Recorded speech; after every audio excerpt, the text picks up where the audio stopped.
हम लोग इसे कई बार सुने हैं, समझे भी हैं, लेकिन अभ्यास की कमी रहती है। जब अभ्यास एकदम सहज हो जाए, अपने आप होता रहे, तब अभ्यास की कमी महसूस नहीं होगी। जैसे श्वास है, अपने आप चल रही है। अगर श्वास लेना पड़े, छोड़ना पड़े और श्वास अनिवार्य हो, लेने और छोड़ने में कुछ गलती हो जाए या कभी भूल जाए तो खतरा होगा, बेचैनी होगी।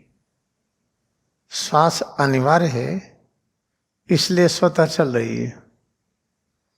ऐसे ही क्रिया योग ध्यान में एक प्रसंग है, जो कुछ हम सोचते हैं, मन और बुद्धि है, उसी के द्वारा सभी प्रकार के क्रियाकलाप होते हैं।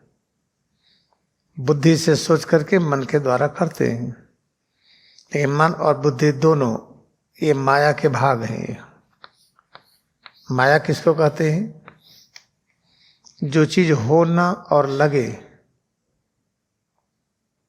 जैसे कोई चीज नहीं है और दिखाई पड़े तो उसे माया कहते हैं, और इसी को इल्यूजन कहते हैं।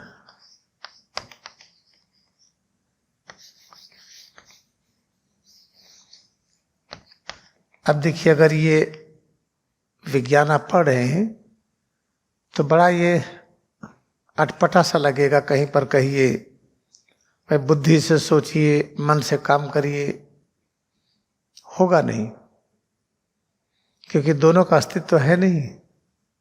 फिर क्या है? बुद्धि ही तो है कि हमको जोड़ आता है, 1 धन 1 बराबर 2। ये लॉजिक है, बुद्धि है, काम तो किया, सही तो है, दोनों जुड़ गए। और गहराई में आइए, अगर 1 धन 1 जुड़ गए तो 2 हो ही नहीं सकते हैं। हमें कह सकते हैं कि 1 है और इसमें 1 जुड़ गया तो क्या बना? 1 लंबा हो गया। ये तो समझ में आता है। 1 और 1 जुड़ करके 2 हुआ, ये समझ में नहीं आता, लेकिन नंबर मिलेगा पूरा का पूरा। सबसे बड़ी दिक्कत क्या है कि वर्तमान समय अभी आरोही द्वापर युग का प्रारंभिक समय है। इसका 321वां वर्ष चल रहा है। इसी में संध्या काल भी जुड़ा हुआ है, और पूरा द्वापर युग 2400 वर्ष का होता है। 4100 ईस्वी में कंप्लीट होगा। तभी ज्ञान का जैसे सूर्योदय हो रहा है। इस ज्ञान के सूर्योदय में चीजें साफ साफ दिखाई नहीं पड़ती, गलतियां बहुत होती हैं। इसलिए क्रिया विज्ञान मानव के बीच में आया कि जब क्रिया योग अभ्यास करते हैं तो धीरे धीरे अपने अंदर एक ऐसी शक्ति जगती है जिसको प्रज्ञा बुद्धि कहते हैं, और इसी को इंट्यूशन कहते हैं।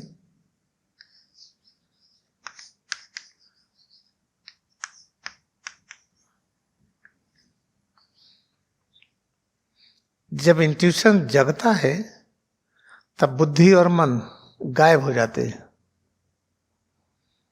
गायब क्यों हो गए भाई? अगर थे तो गायब नहीं होना चाहिए। क्योंकि माया है तो माया का अस्तित्व तो है नहीं। इंट्यूशन के जगते ही न बुद्धि है न मन है, तब चीजें साफ साफ दिखाई पड़ती हैं। तो कभी आशा मत करिए कि जो आप कहेंगे कोई समझेगा या कोई कह रहा है आप समझ पाएंगे। यहाँ एक भाव ये हो सकता है, समझ में आए या ना आए, लेकिन हम एक दूसरे के समर्पित रहें, सेवा में बने रहें। समझने के आधार पर मित्रता हो, यह संभव नहीं है। आज तक अनुसंधान चल रहा है, प्रकाश क्या है। अभी प्रकाश के बारे में ज्ञान अधूरा है।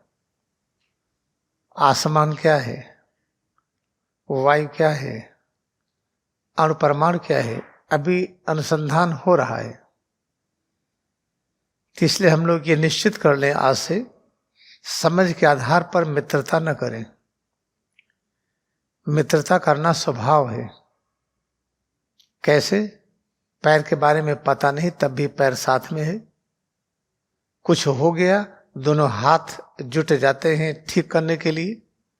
जो कुछ अपने पास सामर्थ्य है, सभी सामर्थ्य हम लगा देते हैं पैर को ठीक करने के लिए। पैर के बारे में जानते नहीं पैर क्या है, लेकिन उसके साथ जुड़े हैं कि नहीं? उसे कष्ट होता है तो सेवा करते हैं कि नहीं?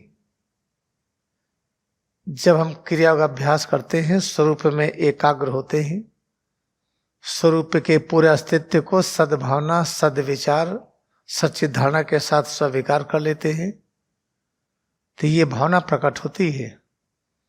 हमारा आपका साथ इस आधार पर नहीं है कि हम एक दूसरे को समझते हो, समझ तो सकते ही नहीं। इस आधार पर है कि ये आवश्यक नियम है। आवश्यक नियम को बनाने के लिए एक नियम बना दिया गया। भाई शादी हो गई, पति पत्नी है, साथ रहना है, एक संबंध है, नियम बना, अच्छा नियम है। ऐसे दो मित्र हैं या बच्चे हैं, माता पिता हैं, या कोई भी नियम बनाइए, लेकिन नियम तो है ये। एक दिन ऐसा होता है कि साथ छोड़ के चले गए, पकड़ नहीं पाए, कहते मर गए, तब क्या करेंगे आप? क्रियायुग विज्ञान एक ऐसा विज्ञान है, जब हम शरीर छोड़ के जाते हैं तो पता चलता कहाँ गए हैं। वहां आप पकड़ सकते हैं, वहां जा सकते हैं। अगर जो गए उनकी इच्छा हो तो उन्हें बुला भी सकते हैं। इसमें देखिए नहीं, योगी कथामृत में काशी एक शिष्य था परमहंस योगानंद के, वो मर गया। योगानंद को पता था कि ये मर जाएगा, तो उन्होंने पहले बता दिया था कि देखो खतरा है, तुम घर मत जाना, हम कहीं जा रहे हैं, तुम स्कूल में ही रहना। परमहंस योगानंद रांची में एक विद्यालय खोले थे, जिसमें क्रिया के माध्यम से बच्चों को शिक्षा देते थे और एकेडमिक पढ़ाई भी देते थे। तो काशी एक शिष्य था, बताए कि तुम तो मर जाओगे,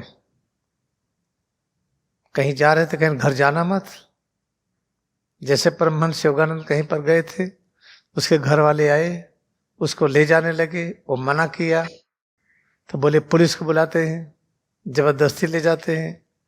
तो सोचा कि आश्रम की बदनामी होगी, चलो चले चलते हैं। गए बंगाल में, कलकत्ता में, मर गया वो। लेकिन काशी ये कहलवा लिया था कि अगर हम मर जाएंगे तो हमको ढूंढ निकालिएगा। परमहंस योगानंद उसको ढूंढ निकाले। अब बताइए, अगर परमहंस योगानंद कोई मर जाए, उसको ढूंढ के पता करके कहाँ जन्म लिया ये जान सकते हैं, तो आप भी जान सकते हैं, हम भी जान सकते हैं। एक कोई मानव कुछ भी किया है, सभी मानव वो कर सकते हैं। हमारी आपकी सच्ची मैत्री तब है तो शरीर छोड़ के जा करके जहां सूक्ष्म जगत में गए हों, वहां मिल करके अगर उनके आने की इच्छा है तो ले आइए, नहीं इच्छा है तो स्वतंत्र है, मत लाइए। लेकिन अगर इच्छा है कि ले आने की, तो शरीर छोड़ के जाने के पहले ही इच्छा व्यक्त हो जाती है, बाद में नहीं होती है। तो क्रियायुग विज्ञान एक ऐसी शिक्षा है जिसमें प्रज्ञा चक्षु खुलता है, जिसे इंट्यूशन कहते हैं। इससे परम कल्याण होता है। परम कल्याण होने के कारण इसी को शिव नेत्र कहते हैं। शिव का मतलब परम कल्याण, नेत्र का मतलब दिखाई पड़ना, ऐसा दिखाई पड़े, ऐसा समझ में आए जो सच हो।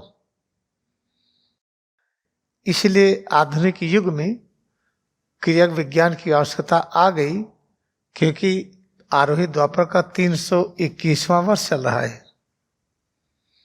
ढेर सारी नियमावली बदल गई। जब 500 ईस्वी था,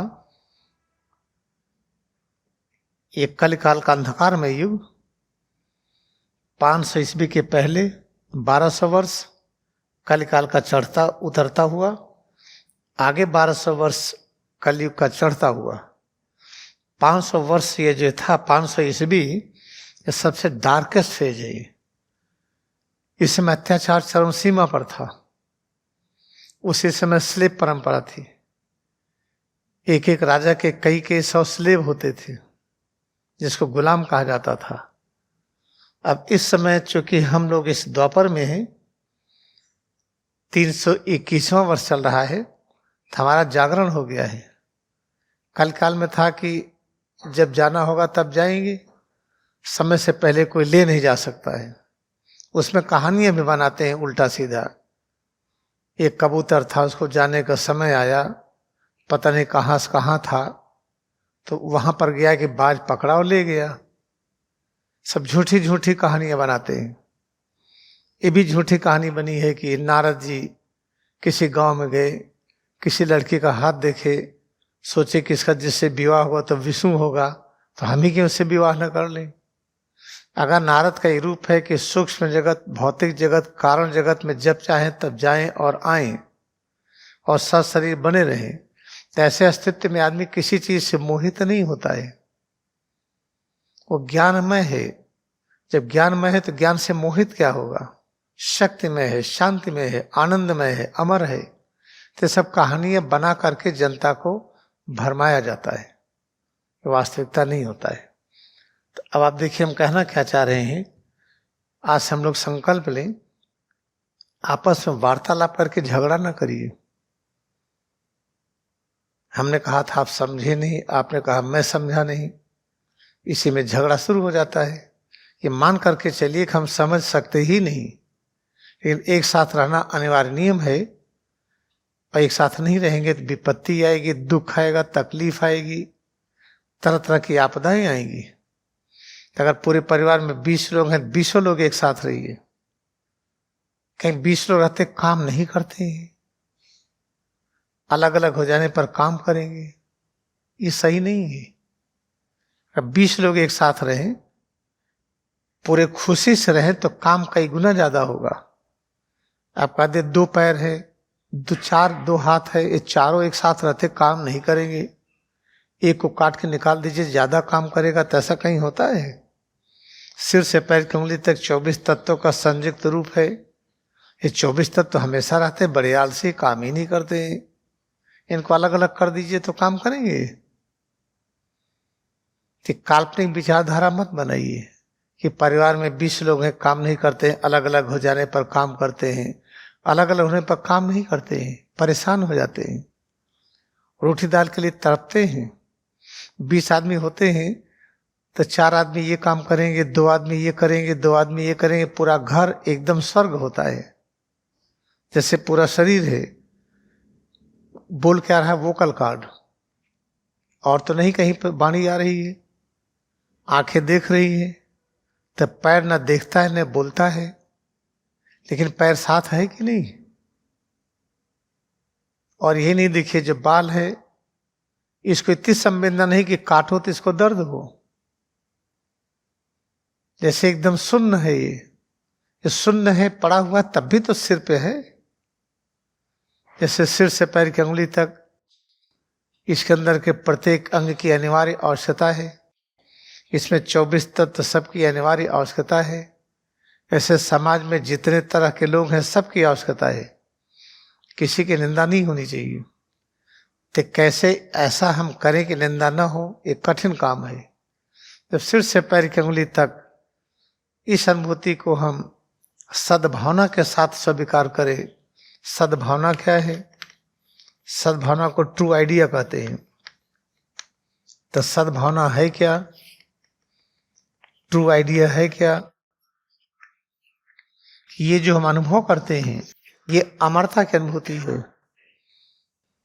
तो एक एक अंग में एकाग्र होकर के उसको सद्भावना, यही विचार भी है, अमरता का अनुभूति है, यही कॉन्सेप्ट भी है, धारणा भी है।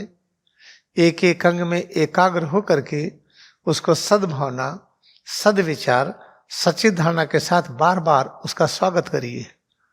न ब्लड प्रेशर होगा, न डायबिटीज होगी, न बीमारी आएगी, न तनाव, न चिंता, न डर, न भय। और सबसे मजे की बात, अगर आप खूब बढ़िया करेंगे तो बुढ़ापा भी नहीं आएगा। मान ली बढ़िया नहीं कर पाते, कुछ झंझट हो गया, तो ठीक है, अगर 70 साल में बूढ़ा होना था तो 90 में होंगे, 90 में होना था तो 120 में होंगे। अगर खूब बढ़िया से कर लिए मनोयोग से 100%, तो महातार बाबा की तरह अदम में ज्ञान हो जाएगा, जब चाहिए तब जाइए। तो ऐसा प्रयोग करके देखने में दिक्कत क्या है भाई? पैर में एकाग्रता बढ़ाइए, हाथों में, पीठ में, पेट में, सीना में, गला में, चेहरा में, सिर में। लेटे हो तब, लेट के बैठ गए हो उस समय, खड़े हो तब, काम कर रहे हो या न कर रहे हो, हर समय पूरी अनुभूति को अमरता का अनुभूति कहने में कौन सी कठिनाई है? आप कहते नहीं अमर नहीं है, सिद्ध कर लीजिए अमर है। जो ऊर्जा की तरंगे हैं ये अमर है। ये ऊर्जा की तरंग इकट्ठा करके एटम बना। एटम कैसा होता है? जैसे हाइड्रोजन एटम, ऑक्सीजन एटम, दोनों मिला तो पानी बन गया। तो ये पानी और परमाणु है, हाइड्रोजन एटम है, तो या एनर्जी ही एटम बन गया। एनर्जी अमर है तो एटम भी अमर है, मॉलिक्यूल भी अमर है।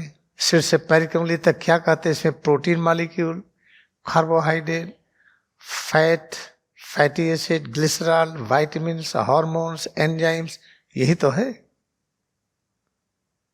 तो ये सब अमर नहीं है। तब अमरता का अनुभूति कहिए, थक गए, अनुभूति हो रही है, अमरता का अनुभूति को दर्द की गोली देकर के दबा दीजिए, अमरता का अनुभूति की निंदा करिए। सिर से पैर की उंगली तक अपने अस्तित्व को सद्भावना, सद्विचार, सच्चित धारणा के साथ अभ्यास करने में क्या दिक्कत है? जो जितना अभ्यास कर लिया उतना जल्दी उसका इंट्यूशन जगेगा। इंट्यूशन अगर जग गया तो हमेशा जागृत अवस्था में बने रहे, वो सोए न। इसके लिए आवश्यकता है, जैसे श्वास हमेशा चलती है, जैसे सिर से पैर की उंगली तक इसकी अनुभूति को प्रतिपल हर समय अमरता का अनुभूति आप कहते रहिए। एकाग्रता उसमें बढ़ाइए।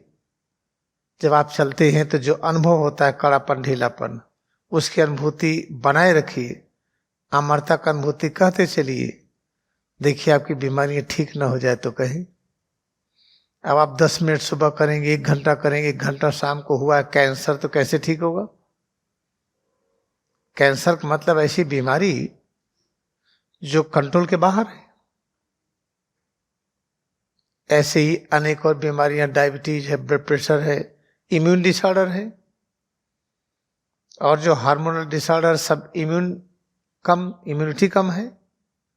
इम्यूनिटी बढ़ाने के लिए आप धीरे धीरे बढ़ाएंगे तो दवा तो तुरंत बंद नहीं होगी। तो अगर अभ्यास में पूरी तरह से रम जाइए, 14 दिन के अंदर दवाएं बंद हो जाती हैं। लेकिन 14 दिन दवा बंद मत करिए, अभ्यास करते जाइए। अगर ब्लड प्रेशर घट रहा है तो दवा घटाते जाइए डॉक्टर की सलाह से।